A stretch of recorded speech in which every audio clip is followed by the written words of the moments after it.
back. We're here at Toxic Ring Scandal.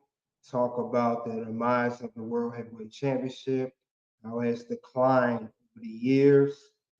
Definitely back. Allow me to reintroduce myself. I am the Tribal Chief of Content.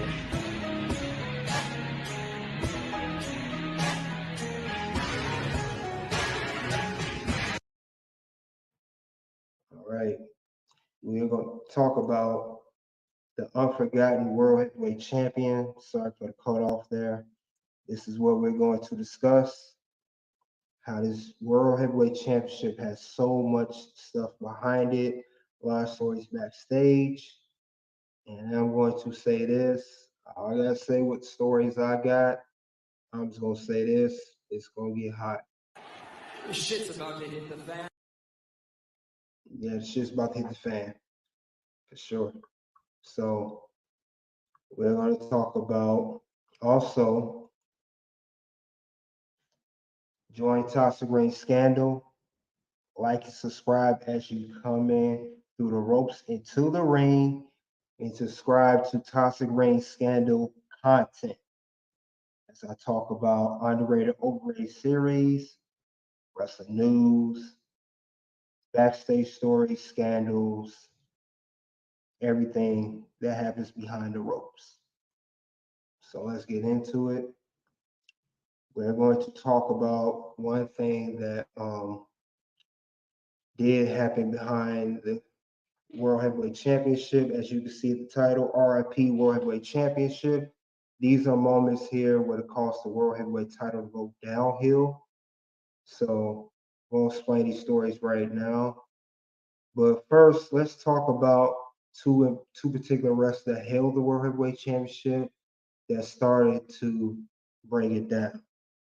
First wrestler is the Great Khali, one of the worst World Heavyweight champions I've ever seen. And that's just facts. And that's not a prediction. That's a spoiler. Yes, that is a spoiler.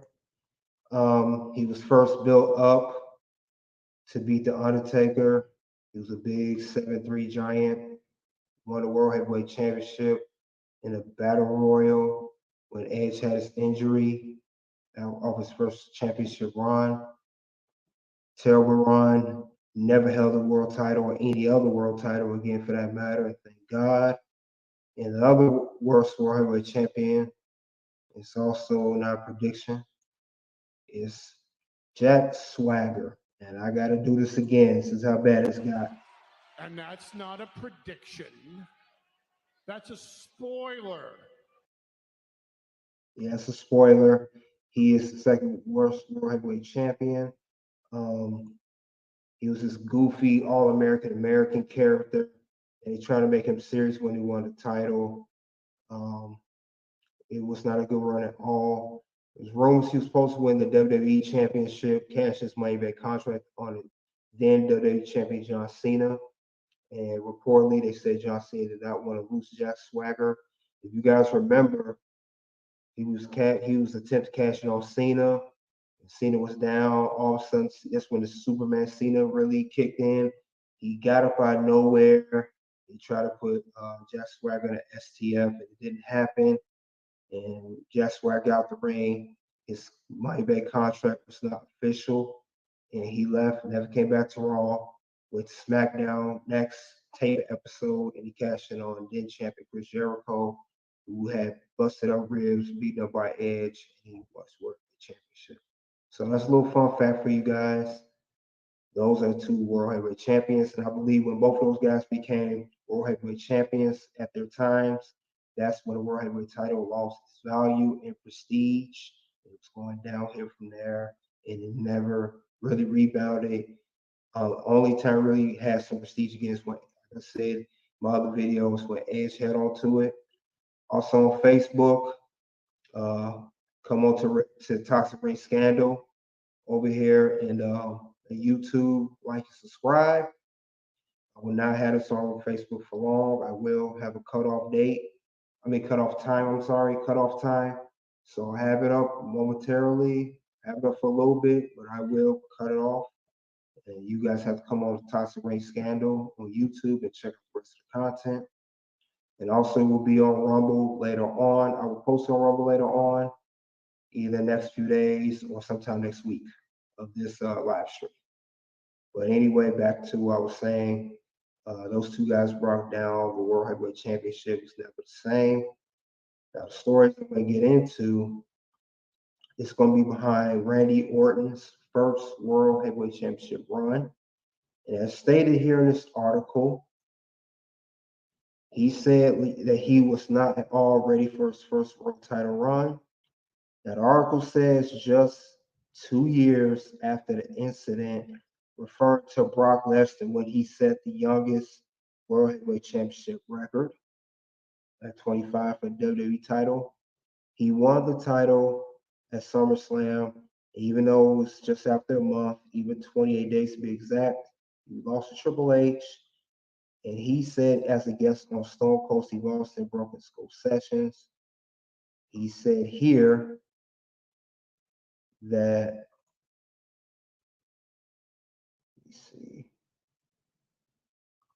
said he wasn't ready to win the belt just yet. So that was not good on his behalf. He was not ready to be a champion. And I think WWE knew that before they put the belt on him. They knew that. So it says right here, before he set the record for youngest champion. This is the youngest champion, Brock Lesnar, 25 years, 44 days. This is for the WWE Championship. Now, this is in 2002 at SummerSlam. He defeated The Rock. Now, when he did defeat it, he was 24 years, 136 days, and this was 2 years later. And I find this very, very suspicious. If Randy Orton knew he wasn't ready, he not only knew that now, he knew it then. And I believe WWE management decided to put the belt on him anyway. But you have to ask yourself, why would they force his belt on him knowing he wasn't ready?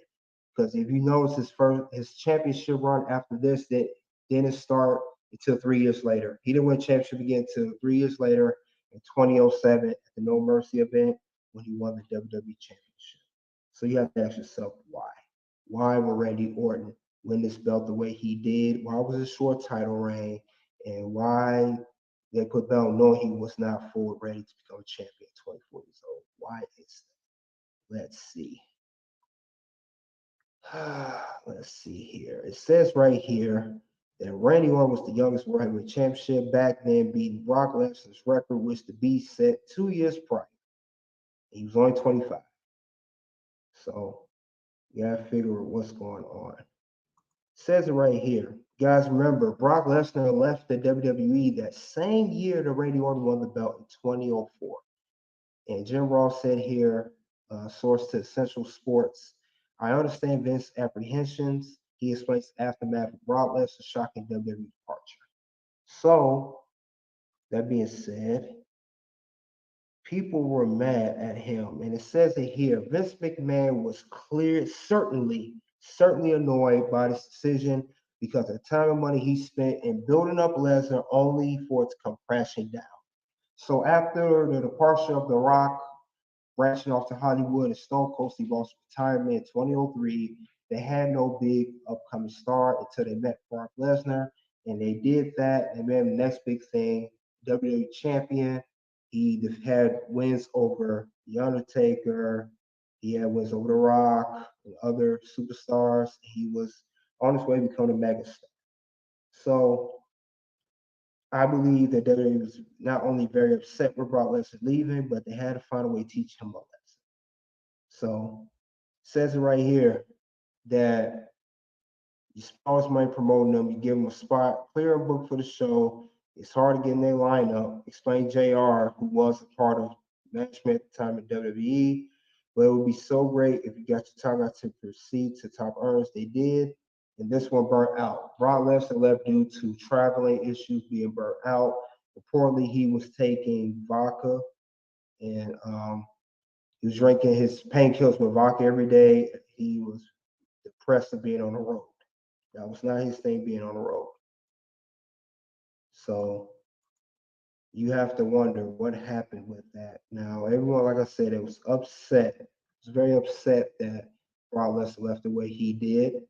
Now, here, I have a clip here of Triple H going on off the record with Michael Landsberg, whatever his name is.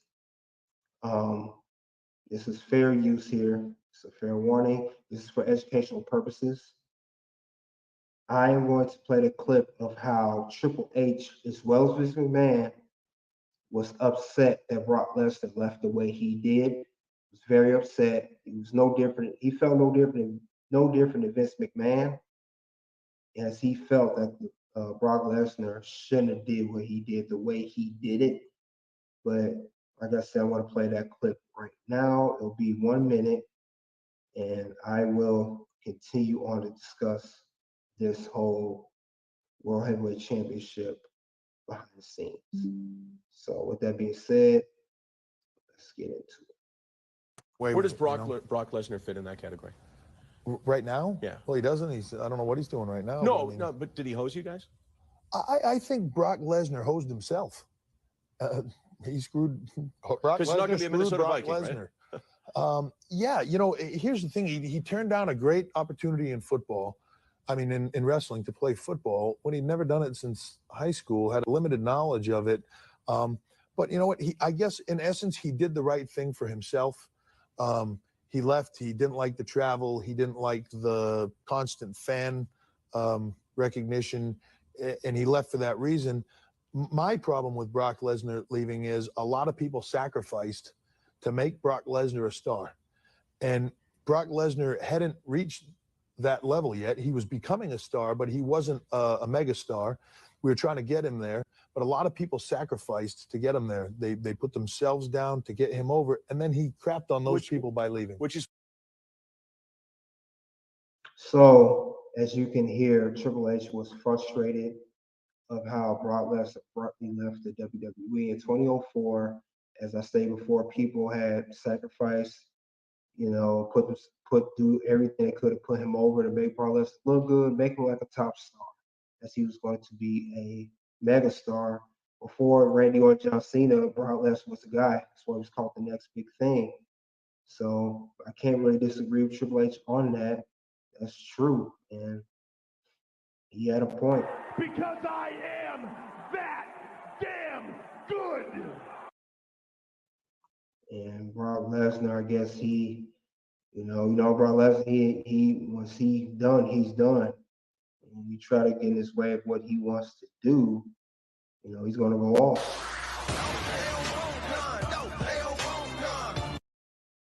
You don't want another Brock Lesnar, so let him do his thing. Now, he did come back, of course, in 2012, and he's still with WWE to this day. He's even performing at every event this year, surprisingly. So that was, if you look, like I said, it's very weird that Brock Lesnar was the youngest champion, but Randy Orton broke it. And I didn't think Randy Orton needed to win the World Heavyweight Championship at this particular time. He was not ready. He even stated he wasn't ready. And he, like I say, he didn't win championship until 3 years later, 2007, due to him getting in trouble, backstage stuff, you know, on the verge getting fired. He'd been suspended. You name it, he had all those problems going on with him. So it don't seem right. I think WWE personally put this belt on him to break Brock Lesnar's record. They didn't want Brock Lesnar holding this particular record anymore because of the way he left. It wasn't because Randy Orton was immature. They knew that when they put the belt on him. They personally made Randy Orton that champion because he could break the record. I mean, he held the belt for 28 days. So you can't tell me that's not a coincidence.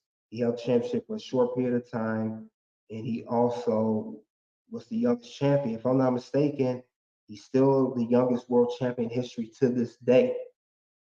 He's still the world championship to this day. There's nothing to change that. They're not going to change that because Brock Lesnar left the way he did. Vince McMahon, WWE was upset. They was being petty, saying, okay, if you want to leave, fine. You won't walk out this opportunity. We going to take that record away from you. And we'll fix him. We'll show him. And they did that with Randy Orton. So that's why that happened the way it did. Now, there's one more, a big story behind the World Heavyweight Championship, and it ties into Randy Orton, the fourth youngest world champion ever. And it ties into the main story of this, and it's involving this man, Chris Benoit. Now, you're probably figuring why Chris Benoit. He was the World Heavyweight Champion too, but nothing happened while he was champion. True, he was World Heavyweight Champion. Nothing bad happened backstage while he was champion. But because of the whole, incident that happened where himself and his family passed away, what he did to his family, as we all know, it's the article here. In June 2007, I'm not going to read everything, but it was the weekend of June 25th. He was supposed to appear at the event. Chavo Guerrero, that voicemails couldn't get a hold of him. It was explained on the Dark Side of the Ring document. It was explained on the Dark Side of the Ring documentary that was explained by Vice TV. So it's the source of that. They did a welfare check on him, and then they found himself, his son, and his wife, what he did to them, and then he deleted himself after deleting his family on a weight machine, as they say. And they also said later on it was CTE. He had a brain of an 85-year-old man, all that stuff. But if you notice, after they did a tribute show to Chris Benoit, remember Monday Night Raw, the tribute show to him was 3 hours, a special 3 hours. Before it was the standard 3 hours. Today, they did a 3-hour tribute. Everyone spoke about Chris Benoit, including Edge, Triple H, Stephanie McMahon, and other superstars. I think Stephanie spoke about him. I know Triple H and Edge did. I know Charlotte spoke about him. I know CM Punk spoke about him because he was supposed to face CM Punk for the ECW title. And they were supposed to have a match. That match was against CM Punk.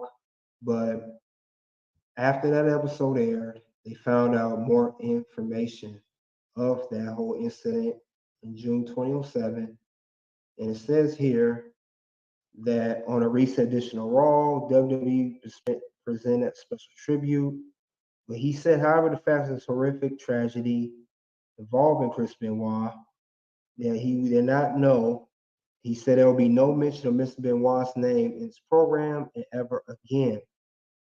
It says shows dedicated to everyone who's affected by this terrible incident. And it's the first step in healing process where WWE performers will now do better by anyone in the world, and it's to entertain you. And this kicked off the whole, they're not going to mention Chris Benoit's name on WWE TV ever again.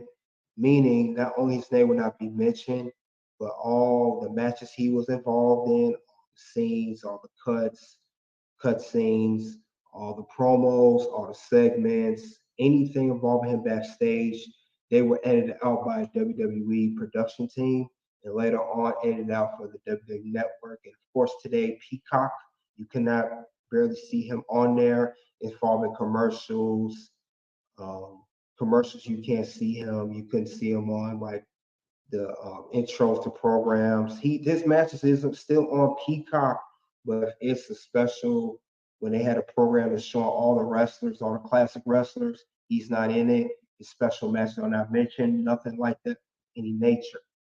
The only thing that's bad about it is since he's cut out, he's not mentioned.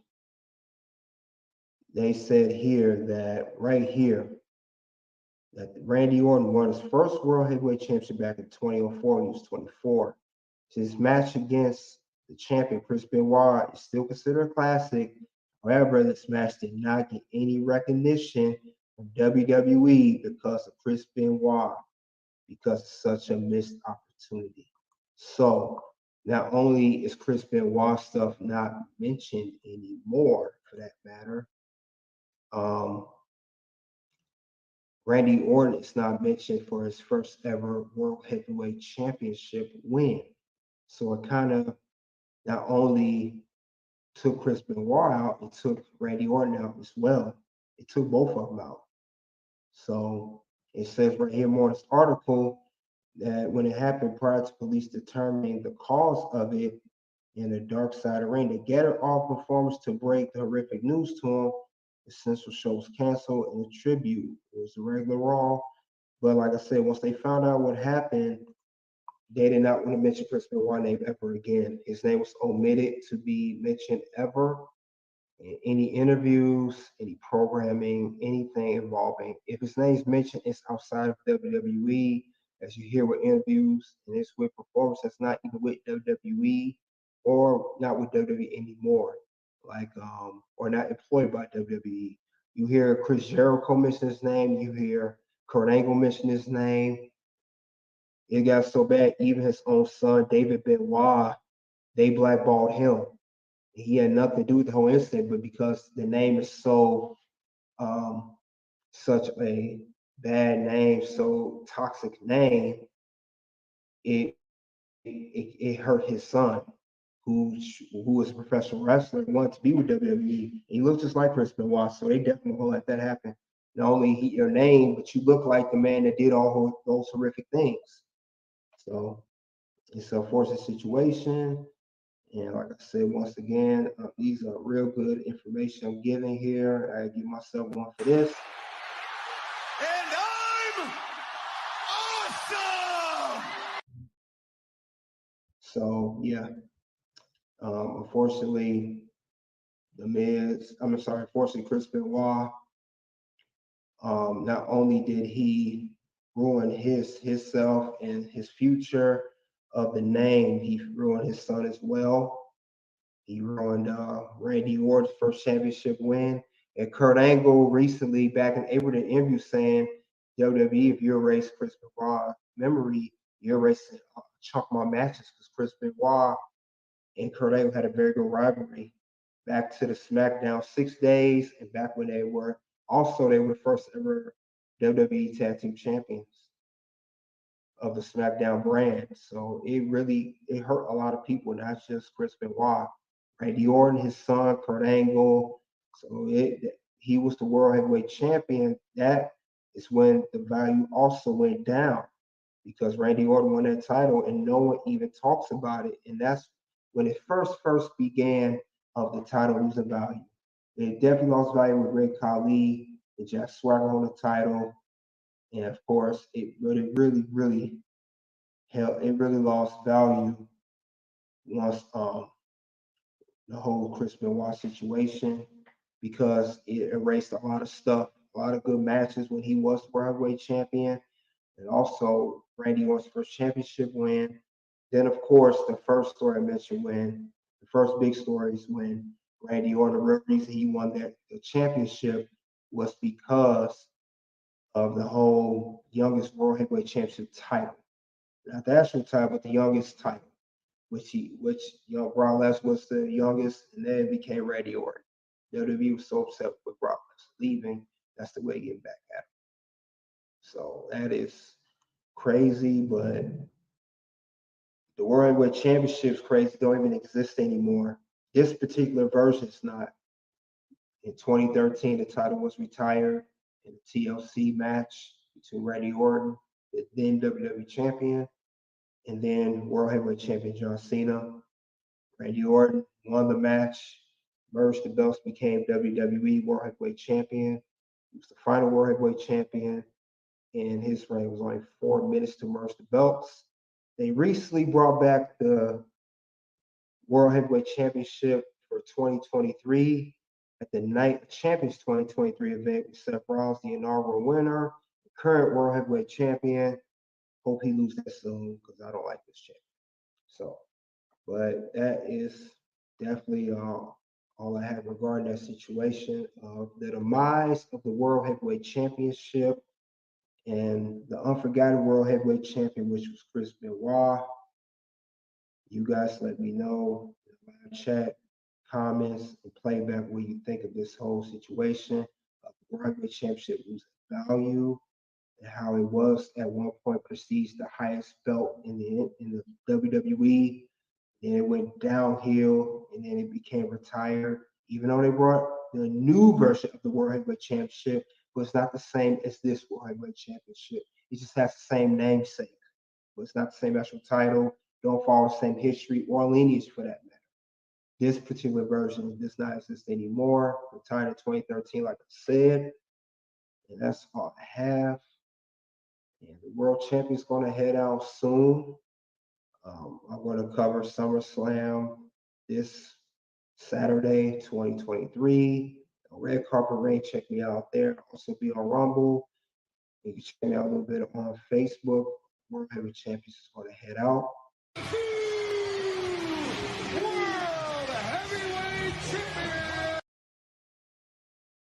World Heavyweight Champion is going to head out. Shortly, there will be 2 videos that will pop up of random Toxic Ring scandal content of random topics.